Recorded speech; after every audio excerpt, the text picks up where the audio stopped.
Hi, and thanks for joining us. On today's show, we've got Gail Doby, a designer by heart, perhaps, but she's also spent years building business foundations and is now teaching others to do just the same. Here's my conversation with Gail. Gail, hello. Thanks for joining us. I guess from Denver. I hear there's been some up and down weather there this season. Well, that's one way to look at it, JP. We do have snow. That is what we're known for. And we had a little sprinkle of snow last night, and there's nothing on the ground today. So that's a typical day for us. It's sunny. It's That's what beautiful. you want. Yeah, you want some sunshine in between, obviously. So that's great. So thanks for joining us. As you mentioned, from Denver. What brought you to Denver originally? Well, actually, I was offered a job here and I stayed here. I just ended up loving it. I met my husband a couple of months after moving here, and we ended up eloping. We got married just months after we met, and we've been married 32 years. And we both are very happy with Denver. It's a great place to live. I hear great things. Yeah, I've got a good Yeah. friend, as I mentioned to you previously, that was choosing anywhere to live, really, with his wife. And when they got to the Denver area, they were in Boulder. They just loved it. They've been there. I guess it's been 20 years. So Yeah. there must be something. There must be something about it. Sunshine. Sunshine, right? The sunshine, and it's also you can also be anywhere as well, right? That's the thing. Is there's great access to anywhere else you want to go. It's true. It's right in the center of the US, and people don't often think of it. They think of it as the West, but it's really, we're right in the center of the country. Quite amazing to And think. Yeah, yeah, we have as much sunshine as San Diego. So we're very happy to be here. it's great stuff. And when we talk sort of life and making the best kind of life, sunshine is one thing we attribute to it, right? Maybe some of the things we just talked of would be things, but when you're talking to someone about life goals and things that they ought to be thinking about, what are some of the things you encourage them to think about? Well, if you're talking specifically about the clients that we coach, I think that there is something that is so interesting. When people come to hire a coach, they think that they're coming just for business training. And what we find is in working with our clients, we're dealing with the whole person, because if we don't deal with the whole person, they're never going to achieve their goals, because we have to deal with the mindset, we have to deal with beliefs, we have to deal with habits, we have to deal with a lot of things that really determine the success in the business and their life. And if we don't treat all of that, we cannot solve the problem of growing a business. Just is not going to happen. Yeah, because it starts from there, right? So let's start from Absolutely. there. What is, as work with somebody and discuss mindset, what are you trying to get to? Okay, well, that's a $1 million question. And what I find is that almost everybody we deal with has imposter syndrome at some level or another. We have people who have confidence issues, and we have people who have money blocks. So we have all three of those things. And if you do not deal with all three of those, you can't move someone forward to scale their business and to deal with all of the things that come with a little bit of, I don't know how you call it, just a little bit of fear. You just have to face your fears when you're building a business. And you have to overcome how you are as a person. And I tell my clients that you have to grow personally to grow professionally in your business. If you don't grow personally, you cannot grow professionally in your business. Okay, so I agree. It sounds great. How do we grow personally? That's a great question too. I think that the first thing is you have to decide, where are you? You have to understand, where am I today and where do I want to be, and what skills do I need to have? What knowledge do I need to have? What habits do I need to have to get me from where I am to where I want to go? And what I find is that if you can identify the gap between the two, that you can get yourself to whatever level you want. But in that gap, you also have to look at, what is my mindset that is either helping me or in my way? And many times people lack the confidence that they need to go to that next level. And this is when you borrow confidence, and you borrow it by getting accountability partners. You join a mastermind group, you get a coach, you get support from all different levels. And when you look at the most successful people in the world, you look at somebody like a Tiger Woods, who's top of his game in golf, and he has coaches for everything. And if you want to be top of your game, if you want to earn at the highest level, then you need to find top quality coaches and people who can be with you. And you want to be around peers that are at your level or hopefully way above, so that you're stretching to reach that. So it's really important for you to find the right people to hang around with. And as we all know, the 5 people you hang around with the most are the most likely to influence your skills, your success, and also your financial future.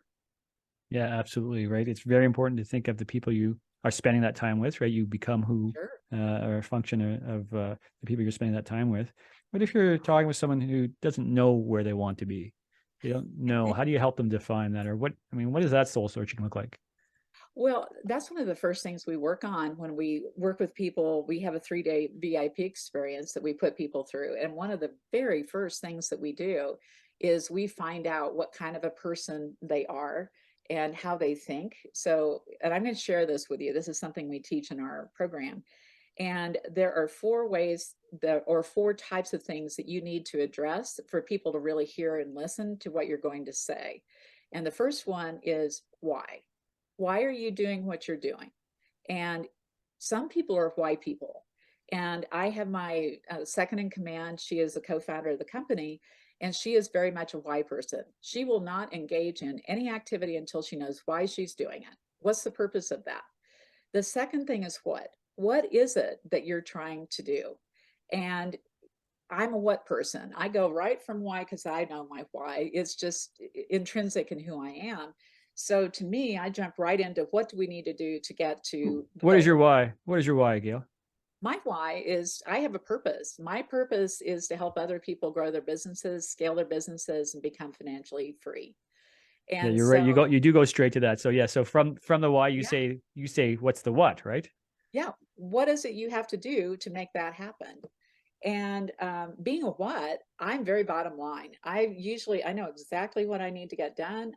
Know what everybody else needs to get done. And we manage to that because that is what moves our company along. And then there's the how. And my partner, Erin, is also a how person. So she goes from why to how. And she's one that's very tactical in many ways, or at least when we first met. And I'm teaching her how to be more visionary.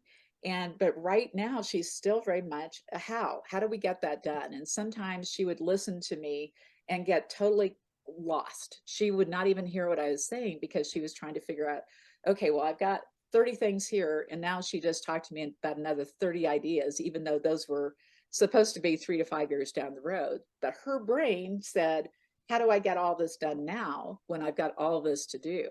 So a how person gets immersed in the details and they lose sight of the big picture. They can't see that big picture. And then the fourth level of communicating is the what if. And so you have to talk to people about what if you do not do the things we just talked about? What if something bad happens? What if something good happens? What is the thing that you're going to do to mitigate that issue? Or what are you going to do to expand on that opportunity? And so that's the first thing to understand. One of the first things we talk about with our clients. And we understand which one they are so that when we are tailoring our conversation to that, we can say, we always start with a why. And even in teaching their employees, we say, take this back to your team, figure out which one your people are, and then you know how to communicate with them. But if you don't know, use the why, what, how, and what if in that order. And then the second thing we do is we dive into what is your 10-year vision. And if you can come up with your 10-year vision and understand your why, and we do talk deeply about that, then you can uncover the motivations behind why people want to get to where they want to go. And if you can totally engage them and how they feel emotionally about their why and have a clear picture of what they want to do in 10 years, then you can figure out the how and the what if. So that's what we do in our first 3 days that we do with people is focus on the why and the what. And the other part comes in coaching and being in a mastermind group. Great. And it's interesting you map a 10-year vision. Yes. I've heard it said that most people always overestimate how much they think they can do in 1 year and underestimate how much they figure they can do in 5 years. I'm assuming it's even more so if we talk 10 years. What a Yes. fascinating prospect to think over the next decade. What do you wish to accomplish? What types of things do you hear from people? Well, it's interesting. It depends on where they are in their process of learning and being business owners. And we have about probably 85% of our clients are female. And so they are so used to being almost secondary. I hate to say that to the spouse, but they tend to be that way and they put their kids and their family first. And so having a 10-year dream, most of them struggle with that because they have no idea what they really think they can do. But when you can start making it tangible and you can actually say to them, okay, can you imagine yourself owning a lifestyle brand for your company? And can you imagine designing products and being seen and known internationally? Can you imagine yourself in that spot? And what kind of income do you want to have? So when we know what it is they want, what financial freedom means to them in terms of numbers, then we can back that up and help them put together a 3-year model that tells them exactly, here are the things you need to do in the first 3 years to get you on the track to that 10-year vision. So we show them tactically exactly how to get there. So if I were to just give you a framework to be thinking about, first you need to have a personal plan. So you need to know your why, and you need to emotionally engage with that. And then you need a strategic plan, which is what has to be true for you to be financially and materially successful in your business. What kind of marketing do you need to be able to do to get that? And then what kind of accountability and support do you need to make that happen? And so if you can identify all of those elements, you can get to your goals incredibly fast. And when people go through our program, it's a fire hose for 3 days. And we take them through essentially like an MBA for their business. And we show them all the different things, including how do you manage the most important resource you have, which is your time and attention. And when we teach them that and they start getting a handle on it, all of a sudden they start realizing that everything they do every day really makes a difference if you can figure out what you should say no to and what you should say yes to. And as I don't know if you've read this recently, but somebody said it's got to be a hell yes for you to be able to do that. And excuse the cursing, but I'm repeating somebody. But basically, if you know what your hell yes is and the hell knows, then you have very clear boundaries for where you want to go. And it should be very value driven. So if you can identify your values, those are the things you use to make the decisions within your business and make them more quickly. And then it's not going to be inauthentic. You're going to have a business that's authentic to you and that you know how to make the right decisions quickly. And so we take away a lot of the confusion about how do you build a business better. Is know yourself first, know what you want, know where you're going, have a plan, and then execute, but have help along the way. And if you have those 5 things, you have everything you need to run a very successful business. That's great, and it's a great structure there, Gail. I want to go back to something you said, which is how do you manage your time and attention, right? What is a typical day? How do you coach people to organize their day in the best way?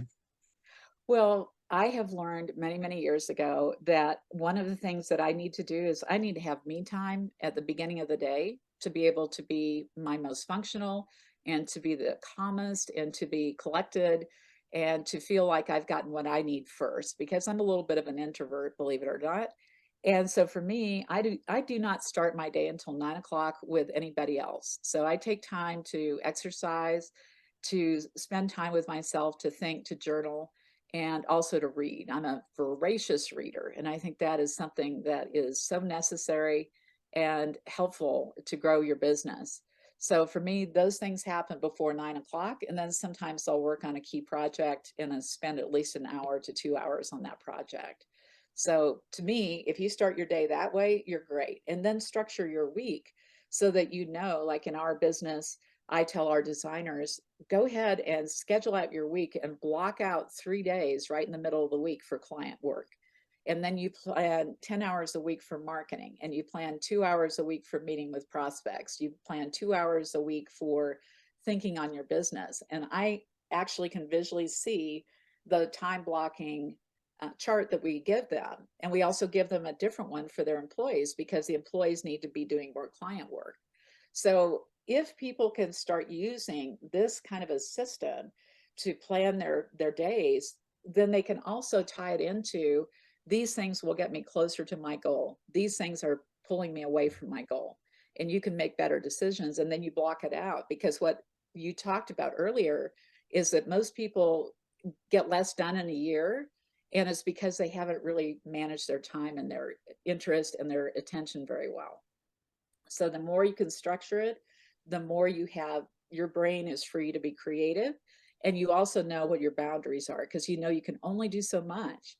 And so make sure that whatever you're doing is going to get you on the road to your goal. And if it's not going to get you there, then it should not be on your plate. Delegate it, don't do it. One of the two. And how do you delegate in the best way? What's the best way of keeping your employees motivated?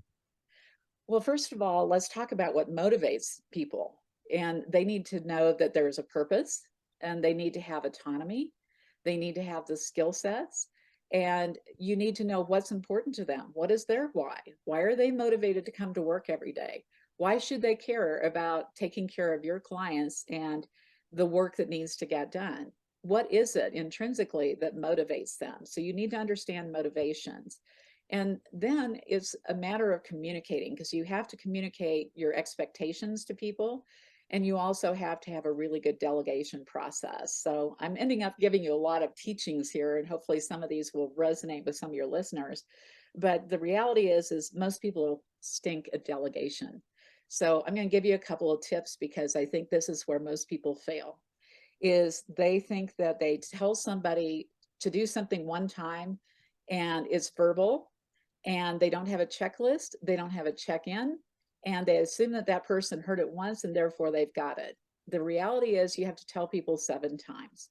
And if you were talking to an auditory person, you can tell them, but you're probably going to have to say it 7 times. If you're talking to somebody who's a visual person, they need to see something. They need to see a video, they need a checklist, they need a process. And then there are the other people who are the kinesthetics that actually have to do something.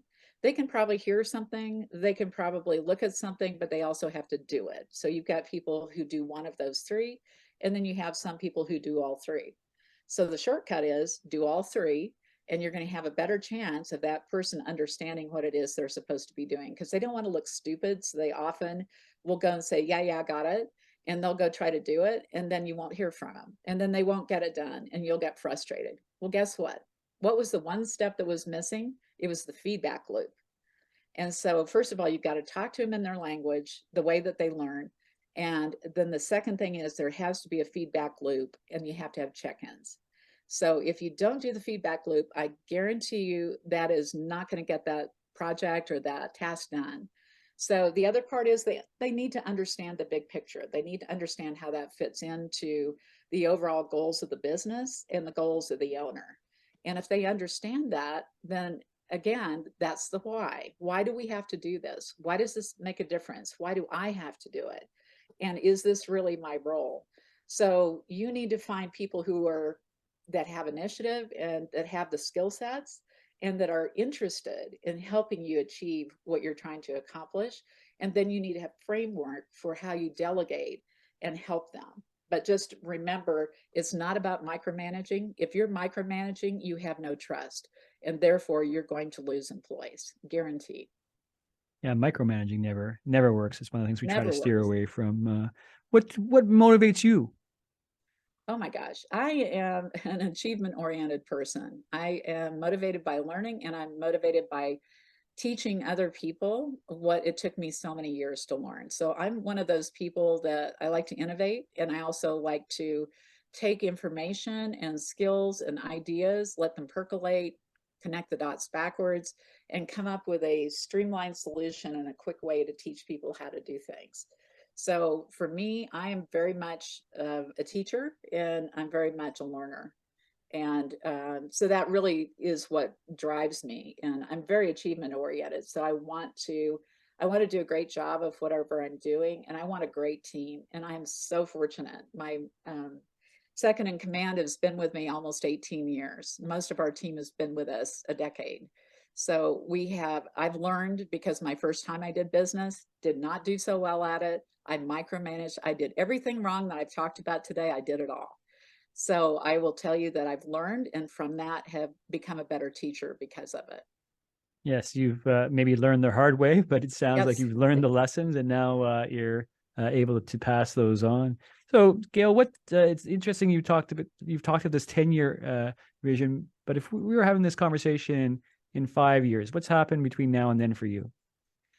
We will have tripled our business from this year. That's a simple answer for you. That is my goal for 10 years.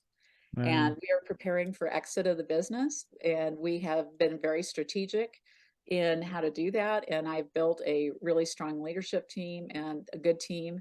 And so we're looking at what we need to do to scale that business to hit that triple of what we're doing right now. Good for you, yes. And then how do you what are the signposts, or how do you know you're hitting your targets along the way? Well, you have to break it down into parts. So you take that 5-year vision or a 3-year vision or whatever it is, and we're looking at 3 years right now. And so if we're looking at that 3 years, what do we need to do revenue wise? How many clients do we need? How many phone calls do we need to have? How many leads do we need to have to do that? So we look at the metrics within the business to understand what the drivers are. If the drivers are not performing, we need to fix those drivers early and often. And so the reality is the signposts are, you've got to be looking at your numbers every single week. And you need to know what you need to be managing to. What are those metrics that are key for you to know? And then you have to hold people accountable. So all of those things have to happen for you to hit your goal. And just watching along the way, right? Continue. And it sounds like you Yes. do revisit. We talked on a daily basis, or what a day looks like. What does a month or a year look like for you? A month or a year, that's so interesting that you asked that question, because one thing that we learned to do probably 5 years ago is I do time blocking. I've always done it pretty much in my business. But what we do now is we plan a full year of activities, and it's usually at least 6 months before the year starts. So we have the whole year blocked out. We know exactly what's happening when. If we have industry activities, we know that we have certain days blocked off to do podcasts. We have certain days blocked off for leadership meetings, for meeting with our one-on-ones, for meeting with our clients, for speaking, for creating products, for having focus time. We have all that blocked out before 6 months before the year starts. So we actually are very, very, very driven by planning to our goals. Yeah, and that comes through very clearly. I asked the question from that perspective. It's clear that one of your philosophies is the plan, right, and then work the plan. Oh yeah, you And have it's to. clear that you do that. Gail, it's fascinating to hear, and you can see your how you methodically have laid it out. And obviously, that's, as you say, probably in part from learning the hard way that it needs to be done this way, or this is the best way to do it. And you can see the power of that. Obviously, as you go through the process, and you show others how to do this process as well. What's the best way for somebody to reach you if they're interested in learning a little more about this? Well, thank you for asking. We have a couple of ways. If you want information about my book or our media, you can go to gaildoby.com, GAILDOBY.com. And for our business website, it says The Pearl Collective. We're Pearl Collective, but we couldn't get that one. So it's thepearlcollective.com. Great stuff there. And yeah, please go to that. Anybody listening that thinks that might make sense to break things down or do some of the planning you're talking of, and perhaps working towards something like this. I love to end these shows with something that someone can take with them through the rest of the day, the rest of the week after the episode is dropped. You've given us a wealth of advice here, Gail, obviously. What would be something, though, you could say, take this with you, make sure you're doing this one or these things to get you further ahead towards accomplishing your own goals? One of the things I spend a lot of time on, as I talked about with you before the show, is talking to people about mindset, because mindset is everything. So if you do not have your mindset in the right place, then you are going to sabotage everything that you're trying to do. So the first thing that you want to do is look for any area where your habits aren't supporting your goals. And I'd say the second thing is really just thinking about, what is it that you're afraid of doing? What is it? How are you feeling emotionally? And if you can separate your emotions from the actions that you need to take, that's helpful. But if you're totally stymied and you can't do anything about it, and you're completely roadblocked with this, the one thing I would tell you is to have your vision in mind And imagine a brick wall. And imagine you've got the brick wall. This is the roadblock right in front of you. And imagine putting your hand on the top of the brick wall and moving it to the side so you can see your vision. So point at your vision and figure out what actions you need to take, but start with the first one. What is the first step you can take? And do whatever you're afraid of, because that is your signpost that you're about to learn. And I've used that to train everybody on my team for years. And what I found is that most people have that little thing in the back of their head that says, I can't do this. I'm afraid of this. It's not going to go well. I'm not going to look good. I'm going to embarrass myself. I'm going to be ashamed.